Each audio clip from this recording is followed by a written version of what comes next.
श्रीनाथ संस्कृत महाविद्यालय के शताब्दी वर्ष समारोह में पंचम मासिक आयोजन के क्रम में हुआ काव्य पाठ, साथ ही कठघोड़वा निबंध संग्रह का विमोचन भी हुआ संपन्न।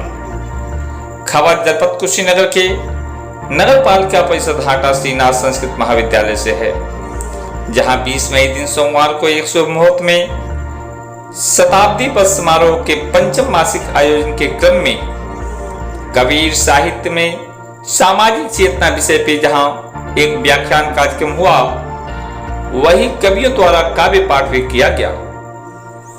आपको बताते चले, ठीक उसी क्रम में लेखक मोहन पांडे भ्रमण द्वारा लिखित निबंध संग्रह कठघोड़वा का भी विमोचन कार्य संपन्न हुआ। कार्यक्रम के मुख्य अतिथि पूर्व सदस्य साहित्य अकादमी नई दिल्ली, पूर्व विभागाध्यक्ष हिंदी विभाग DDU गोरखपुर प्रोफेसर चितरंजन मिश्रा जी रहे। कार्यक्रम में जहां आगंतुकों द्वारा व्याख्यान कार्यक्रम में अपने अपने विचार रखे गए, वहीं अगर हम बात करें मौजूद कवियों की, तो कविगणों में अभिमन्यु पांडे, बलराम राय, एडवोकेट अब्दुल हमीद आरजू, मधुसूदन पांडे, उद्भव मिश्रा, विनोद पांडे, शैलेंद्र पांडे, असीम आर चंचल पुलस्त्य, अक्षय, आदित्य तिवारी, सच्चिदानंद पांडे सहित तमाम कवियों ने अपने काव्य पाठ कर एक अलग संदेश दिया। कार्यक्रम की अध्यक्षता महामहोपाध्याय आचार्य श्री गंगेश्वर पांडे द्वारा किया गया। कार्यक्रम में प्रबंधक अग्निवेश मणि, अध्यक्ष जयप्रकाश नारायण पांडे, प्राचार्य डॉक्टर राजेश कुमार चतुर्वेदी, पत्रकार उपेंद्र तिवारी, कालिका दुबे सहित तमाम लोग मौजूद रहे। आप स्क्रीन पे साफ साफ देख सकते हैं कि कार्यक्रम में कौन क्या कह रहा है। प्रस्तुत है RK न्यूज टीम से श्रीनिवास तिवारी की खास रिपोर्ट। आज पांडे जी लोगों की बहुत अधिकता है। मैं देख रहा हूँ 3 पांडे एक साथ बैठे हुए हैं। 4 पांडे, क्षमा चाहता हूँ, 4 पांडे।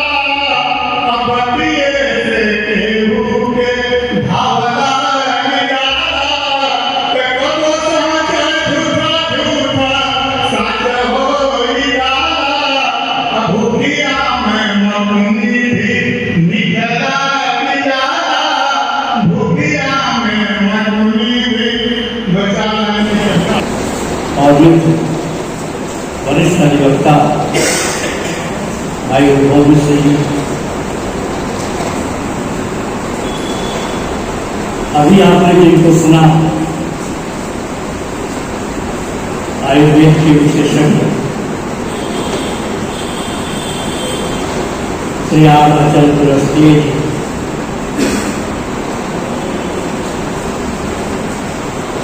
आज जिनकी किताब का लोकार्पण हुआ है, मोहन पांडे भ्रमण जी, इस सभा के संचालक जी,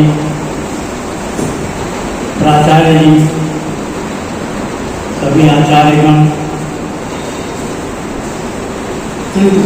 आचार्यगण जो अपने स्नेह के कारण इस सभा में हम लोगों को आशीर्वाद देने के लिए बताए हुए हैं। और मेरे तमाम मित्रगण, दिग्गज जन, मेरे सामने एक चुनौतीपूर्ण विषय दिया है मोहन पांडे जी ने। मुझे सुखद आश्चर्य हुआ कि कैसे आपने मुझे और ऐसे व्यक्ति के सामने इस कार्यक्रम की मुख्य अतिथि आदरणीय, जिनको मैं बहुत बार से सभाओं में सुनता आ रहा हूँ और सुनकर लगता है कि काश मैं आपका विद्यार्थी होता। अपने इतने बड़े विषय पर 20 वक्तव्य के लिए एक तिनके जैसा महसूस कर रहा हूं। कबीर ऐसा व्यक्तित्व 15वीं सदी का विद्रोही व्यक्तित्व जो आसानी से पकड़ के नहीं आता। वो किसी के लिए कवि हो सकते हैं, समाज सुधारक हो सकते हैं, संत हो सकते हैं, निजामी क्या हो सकते हैं। कबीर उनकी व्याख्या मार्क्सवादी दृष्टि से की गई, दलित दृष्टि से की जा रही है, तरह तरह के विमर्श आ रहे हैं। कबीर को साहित्य नहीं है, जैसा कि बताया। मैं प्राचीन भारतीय आयुर्विज्ञान का चिकित्सक हूँ, आयुर्वेद का चिकित्सक हूँ, पोस्ट ग्रेजुएट हूँ, एमडी हूँ, लेकिन वास्तव में मुझे लगता है इस इस्लामिक दौर के बाद कि साहित्य, चिकित्सा और विज्ञान अलग अलग विषय हैं। भारतीय साहित्य वांग्मय में देखा है तो साहित्य, विज्ञान, कला सब एक ही साथ आता है। कोई भी पुराण पढ़ लीजिए, कालिदास का पढ़ लीजिए तो उसमें चिकित्सा भी करती है, समाज भी है, अर्थशास्त्र भी है।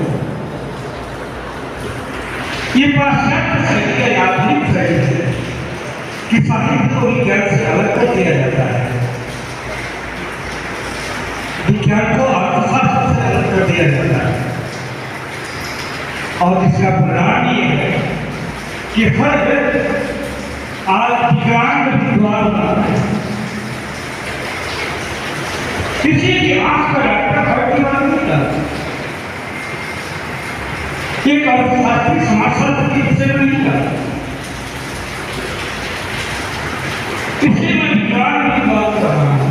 लेकिन हमारी प्राचीन परंपरा रही है कि हर विद्वान, हर लेखक, हर व्यक्ति एक ही साथ सारे विषय पर बात करते हैं। बात से अंग्रेज पूछते हैं कि जगत में मेधा और मेधावी की आवश्यकता का होती है, मेधावी उत्पन्न करते हैं। अब तय करते हैं कि जब तंत्र असफल हो जाता है, शासन दायित्व में असफल हो जाता है, राज्य असफल हो जाता है, तो जनता विश्वास, अंधविश्वास और कर्मकांडों में घुस जाता है। और कुछ लोग, कुछ शक्तियां उस विश्वास, अंधविश्वास और कर्मकांड प्रताड़ना का हथियार बना लेते हैं,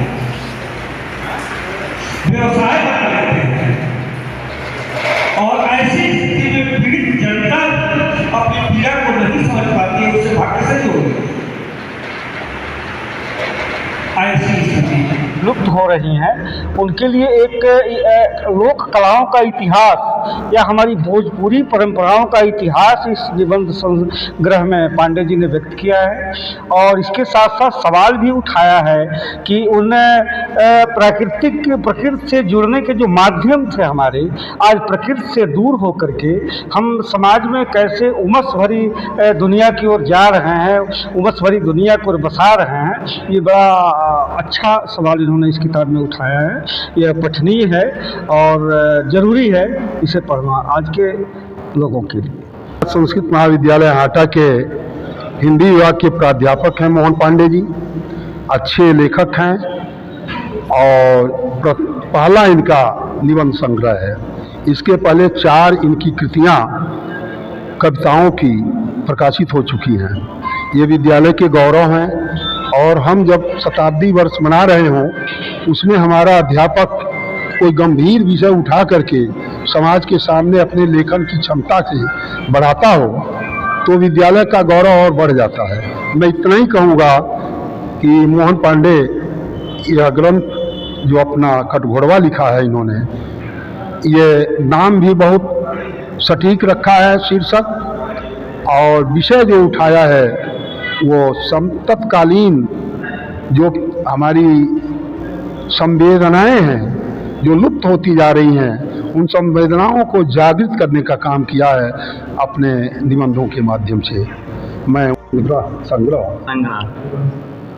मेरे विचार ये हैं कि पहले तो मैं माननीय आदरणीय मोहन पांडे जी को बहुत बहुत बधाई देता हूँ, और हम लोगों के लिए गौरव की बात है कि हमारे विद्यालय का अध्यापक इस प्रकार निबंध लिख रहे हैं, और इनकी 5वीं पुस्तक है ये कठघोड़वा।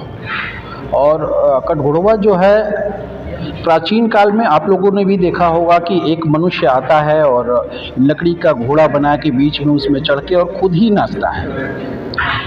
ये उसी पे प्रकाशित करते हुए इन्होंने लिखा है कि भूखे पेट किस तरह से एक व्यक्ति अपनी कला का प्रदर्शन करता है अपनी परिवार को चलाने के लिए, उसका पालन पोषण करने के लिए।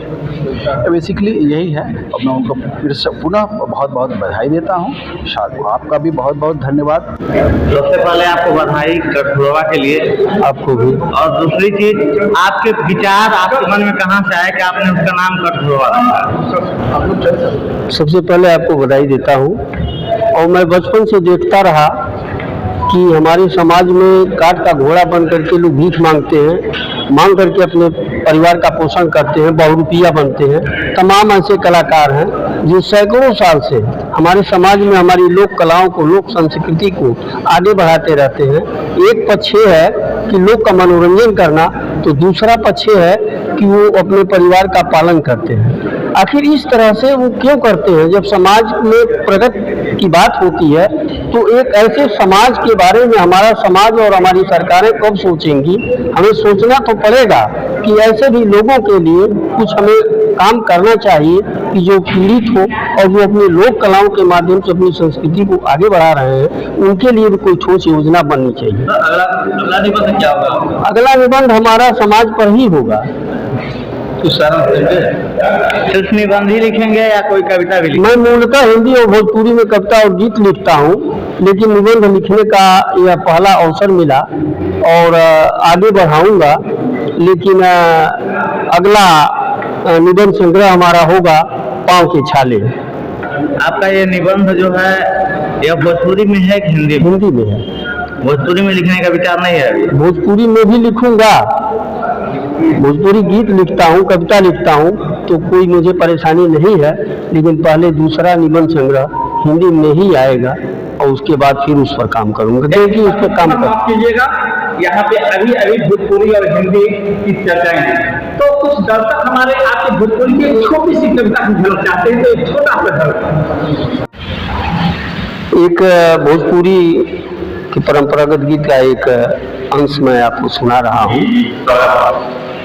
वो हम जिसे अपने परंपरा का झूमर कहते हैं, और यह गीत उस समय का है जब भगवान राम, लक्ष्मण और सीता वन को जा रहे हैं।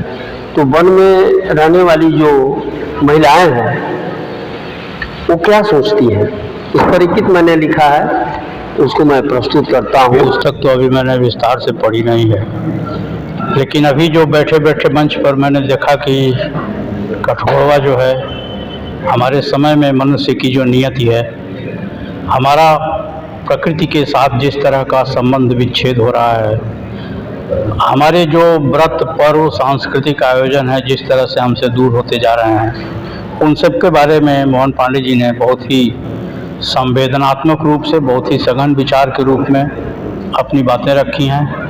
वे बहुत ही समय के साथ एक संवेदनशील रचनाकार हैं। उनका ये 5वां निबंध संग्रह है।